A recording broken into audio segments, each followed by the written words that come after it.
Everything you were taught about the beginning of the universe is incomplete. Not wrong, exactly. Incomplete. And the difference between incomplete and wrong is more important than it sounds. Because incomplete means there is a part of the story that nobody has shown you. A part that changes what the beginning means. A part that raises questions so fundamental that the people whose job it is to answer them have spent decades arguing about whether the questions are even valid. The Big Bang is real. The evidence for it is overwhelming. The universe was once smaller, hotter, and denser than anything we can meaningfully visualize. It expanded, it cooled, it produced the conditions for everything that exists. That is not in dispute. What is in dispute is whether the Big Bang was the beginning, whether it was the first thing, whether before it is even a meaningful concept, and whether the answer to those questions changes not just our understanding of physics, but our understanding of what we are and why we are here. Today, we are going to go places that most science communicators stop short of. Not because the science doesn't support it, but because the implications are uncomfortable enough that most people prefer to stop at the edge and look down rather than step off. We are stepping off. Let's start with what most people get wrong about the Big Bang. And I don't mean the fringe misunderstandings, I mean the mainstream ones. The ones that even educated, scientifically literate people carry around without realizing they're incomplete. The most common misunderstanding is that the Big Bang was an explosion. It wasn't. An explosion is an event that happens inside space. Matter and energy expand outward from a point into a surrounding void. The Big Bang was not that. The Big Bang was the expansion of space itself. There was no surrounding void. There was no outside. Space, time, matter, and energy all came into their current form together in the same event. There was no location where the Big Bang happened because location requires space, and space was part of what was happening. The second misunderstanding is that the Big Bang describes what happened at the very beginning. It doesn't. The Big Bang model describes the universe from approximately 1 Planck time after the beginning. 1 Planck time is approximately 5.4 times 10 to the power of negative 44 seconds. It is the smallest meaningful unit of time in physics. And the Big Bang model says nothing about what happened before it. Not because nothing happened, but because our current physics breaks down at that scale. The equations produce infinities. Infinities in physics are not answers. They are signs that the model has reached its limit. The honest statement from physics is this: we know the universe was once in an extraordinarily hot, dense state. We know it has been expanding since. We know this expansion is consistent with what we observe today. We do not know what caused that initial state. We do not know if there was a before, and we do not know whether the concept of a beginning even applies to something as fundamental as the universe itself. That honest statement is not what gets communicated. What gets communicated is the Big Bang, full stop, as if it were a complete answer. It is not. 6. It is a description of what happened after something we cannot yet describe. So what was that something? That's what the rest of this video is about. Part 2. The 5 leading alternatives. What physics actually proposes. There are 5 serious theoretical frameworks that attempt to address what the Big Bang model cannot. I want to go through each of them, not at a surface level, at a level that lets you understand what each one is really saying about the nature of existence. The first is the cyclic universe, the idea that the Big Bang was not a beginning but a transition, that our universe has expanded, will eventually contract, and will then produce another Big Bang. an endless cycle of births and deaths of universes, each one arising from the collapse of the previous one. This idea has ancient roots in Hindu cosmology, in the concept of cosmic cycles spanning billions of years. But its modern form is a serious theoretical framework. Roger Penrose's conformal cyclic cosmology is perhaps the most developed version. It proposes that the very far future of a dying universe and the very early state of a new universe are mathematically identical, that the end of one universe is the beginning of the next, and that evidence of previous cycles might be visible in the cosmic microwave background, the faint radiation left over from the early universe, as subtle circular patterns. Penrose believes he has found those patterns. The scientific community has not reached consensus on his interpretation, but the framework itself is taken seriously. The second is the eternal inflation model, the idea that our Big Bang was a local event within a much larger, possibly infinite structure that has been expanding forever. That, what we call the universe, is actually a bubble. One bubble among an uncountable number of bubbles, each one a universe with its own physical laws, its own constants, its own history. The larger structure, the multiverse, never had a beginning. It simply is. And our bubble formed when a small region of it transitioned from one state to another, releasing the energy that became our Big Bang. The eternal inflation model is currently the most widely accepted framework among theoretical cosmologists, not because it has been proven, because it emerges naturally from inflationary theory, which is itself supported by strong observational evidence. The third is loop quantum cosmology, a framework that attempts to apply the principles of loop quantum gravity, a leading candidate for a quantum theory of gravity, to the very early universe. In this framework, space itself is not continuous. It is made of discrete units, like pixels, at the Planck scale. And when you apply this to the Big Bang, something remarkable happens. The singularity disappears. Instead of an infinite density point where physics breaks down, you get a big bounce. A previous universe that contracted to an extremely small but finite size and then bounced back into expansion. The Big Bang was not a beginning, it was a bounce. The fourth is the Hartle-Hawking no-boundary proposal. Developed by Stephen Hawking and James Hartle, this framework uses quantum mechanics to address the question of the beginning in a radically different way. It proposes that the universe has no boundary in time, that asking what came before the Big Bang is like asking what is south of the South Pole. The question assumes a framework, a direction, a reference point that doesn't apply. Time itself, in this model, behaves differently near the Big Bang. It becomes more like a spatial dimension, and a universe with no temporal boundary has no beginning. It simply exists as a four-dimensional structure in which every point is equally valid. Hawking considered this his most important contribution, more important than the black hole radiation that bears his name. The fifth is the most radical, the simulation hypothesis. Not as a fringe internet theory, but as a serious philosophical and increasingly physical framework. The idea that the universe we observe is not fundamental, that it is information, that what we call physical reality is a computational process running on some substrate we cannot access from within the simulation. The Big Bang, in this framework, was not a physical event. It was an initialization, the moment the simulation began running, and the question of what caused it is equivalent to asking what caused the programmer to write the code.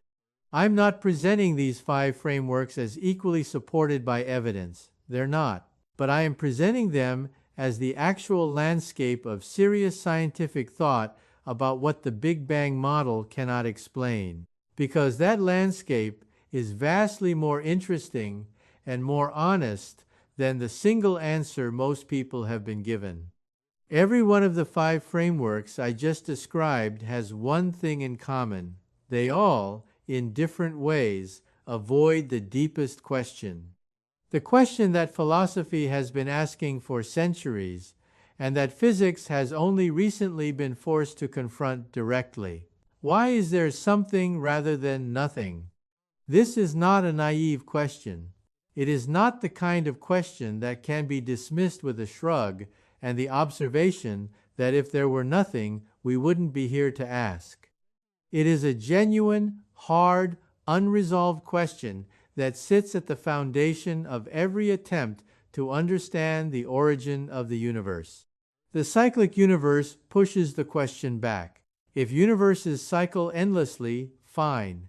But why does the cycling structure exist? What sustains the framework within which cycles happen? Eternal inflation pushes the question back further. If the multiverse has always existed, fine. But why does the multiverse exist? What is the multiverse embedded in? What sustains it?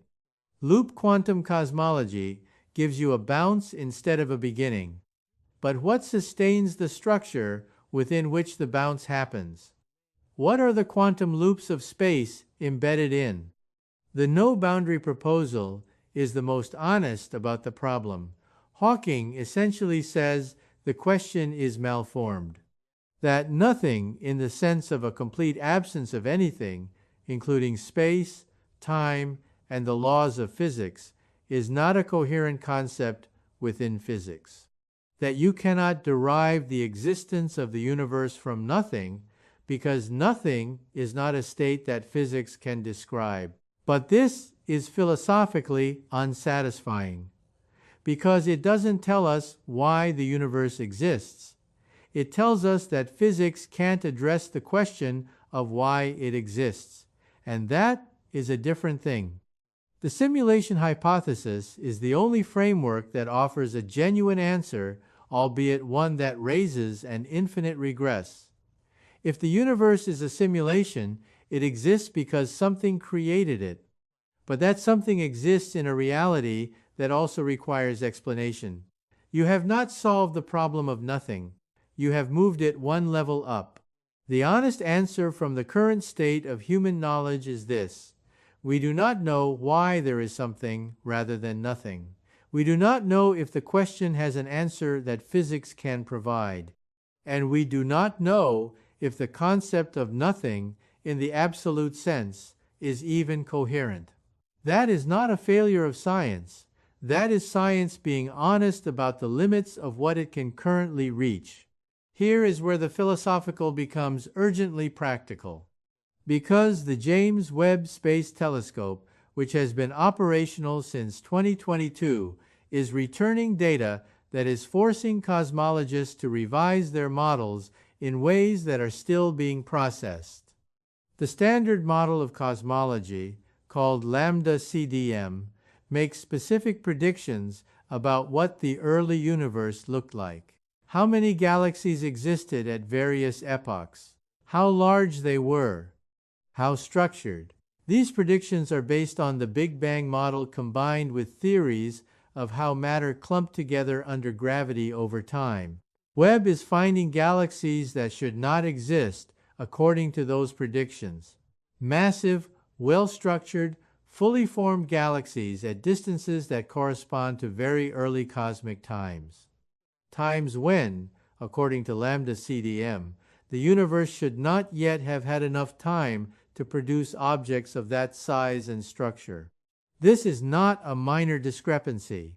It is a significant one. Significant enough that a number of cosmologists have publicly stated that the standard model requires revision, not replacement, revision. But revision of a fundamental model is not a small thing. What does this mean for the question of what started the universe? It means that our model of the very early universe, the period immediately after the Big Bang, may be significantly wrong. And if our model of what happened immediately after is wrong, our confidence in what we think we understand about the transition into the Big Bang should be correspondingly lower. Webb is not disproving the Big Bang, but it is showing us that our understanding of what followed the Big Bang is incomplete in ways we are only beginning to map. An incomplete understanding of what followed makes the question of what preceded even more open than it already was. I want to spend time here, because this is the part that most science videos skip, the part that connects what physics is saying to what it means for the question of what we are. If the cyclic universe is correct, we are inhabitants of one cycle among an infinite sequence. Our universe had a predecessor. It will have a successor. The beginning we thought was absolute is actually just a local transition in an endless process. What this means philosophically is that existence is not fragile. It is the default state. It cycles. It persists. There is no ultimate origin to find because origin is not a feature of the system. If eternal inflation is correct, we live in one bubble among an uncountable number. Our physical laws, our constants, the specific value of gravity and electromagnetism that makes our kind of matter and life possible are local features of our bubble. Other bubbles have different constants. Some of them may support radically different forms of complexity. Some may be completely sterile. We exist in a bubble that happened to have the right conditions. Whether that happened by chance or by some deeper principle is a question the framework does not resolve. If loop quantum cosmology is correct and the Big Bang was a big bounce, then something existed before us, a previous universe with its own history, its own stars, possibly its own planets, possibly its own forms of complexity. That universe compressed to its minimum and became us. We are the continuation of something, not the beginning of something. If the no-boundary proposal is correct, the question of what started the universe is genuinely meaningless. Not unanswered, meaningless. The universe does not have a beginning any more than the surface of a sphere has an edge. It simply is, complete, self-contained, requiring nothing outside itself to explain it. This is, in some ways, the most radical conclusion because it removes the need for any cause. The universe is its own explanation, and if the simulation hypothesis is correct, we are characters in a story being written by something we cannot access.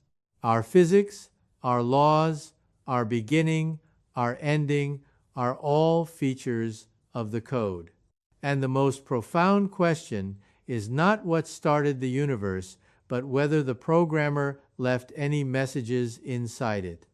Each of these answers, if correct, tells you something different about what you are, about whether your existence is necessary or contingent, about whether there is something outside the universe that can give it meaning, or whether meaning must be found inside it or not at all.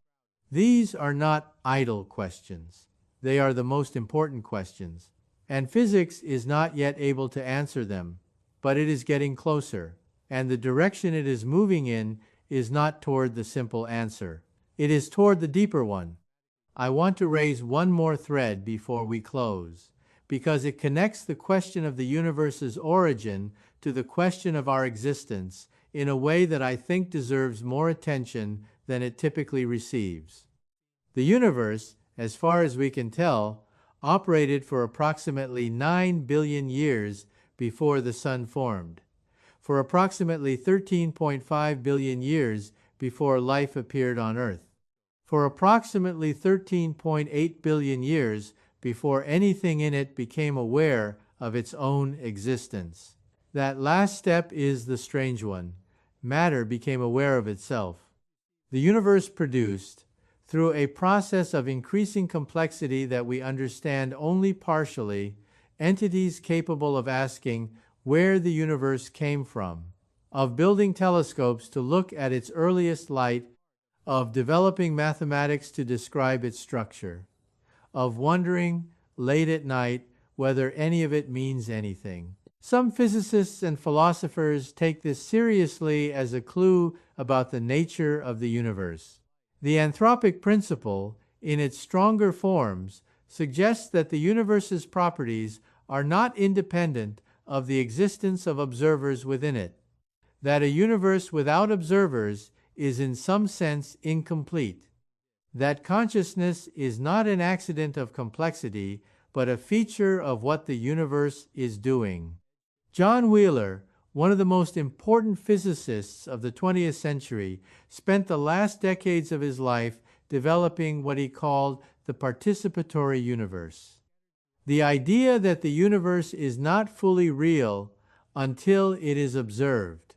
That observation, in the quantum mechanical sense, is not passive, that it brings things into definite existence, and that the universe, through the observers it has produced, is in some sense observing itself into existence. This is not mainstream physics, but it is serious physics proposed by serious people, and it raises a question that I find more interesting than almost any other. What if the universe didn't start with the Big Bang? What if it started when something inside it first became aware of it? What if consciousness is not a late addition to a universe that was already complete, but a necessary component of what makes the universe real? I'm not telling you that's true.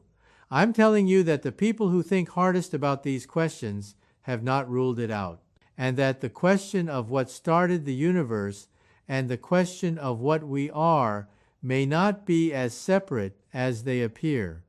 So, where does this leave us? What is the trajectory of the science?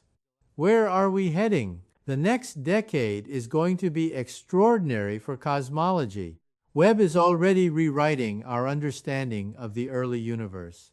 The Laser Interferometer Space Antenna, LISA, is scheduled to launch in the 2030s and will detect gravitational waves from the very early universe, potentially giving us a window into processes that occurred before the cosmic microwave background, before the period that any electromagnetic telescope can reach.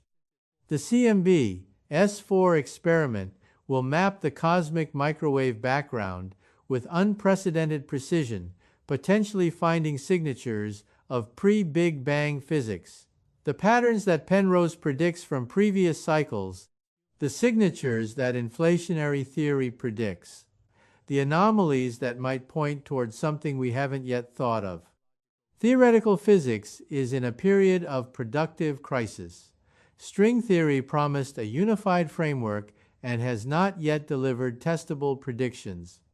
Loop quantum gravity is advancing, but remains disconnected from observation. The hunt for quantum gravity, the theory that will reconcile quantum mechanics and general relativity, continues. And quantum gravity is the theory that will finally let us describe what happened at and before the Planck time, the moment that is currently a wall.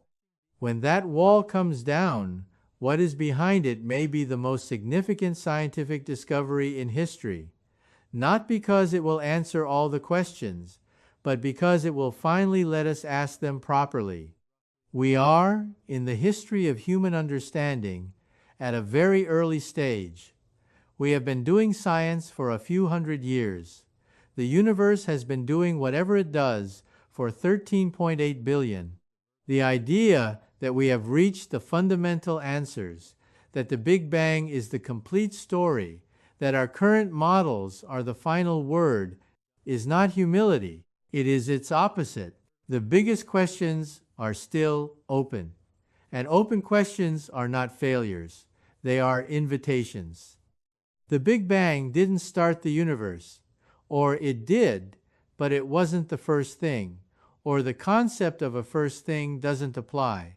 Or the universe has no beginning because it has no boundary. Or the beginning was an initialization, not a physical event.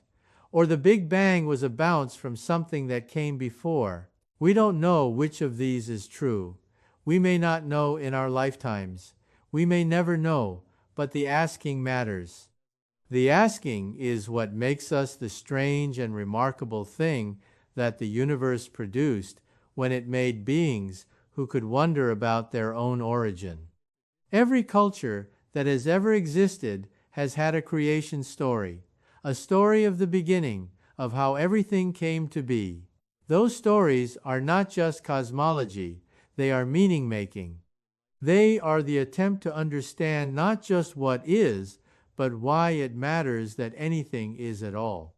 Science is the newest and most rigorous version of that attempt, and its current answer, if you listen carefully, is not the confident statement that gets communicated in textbooks.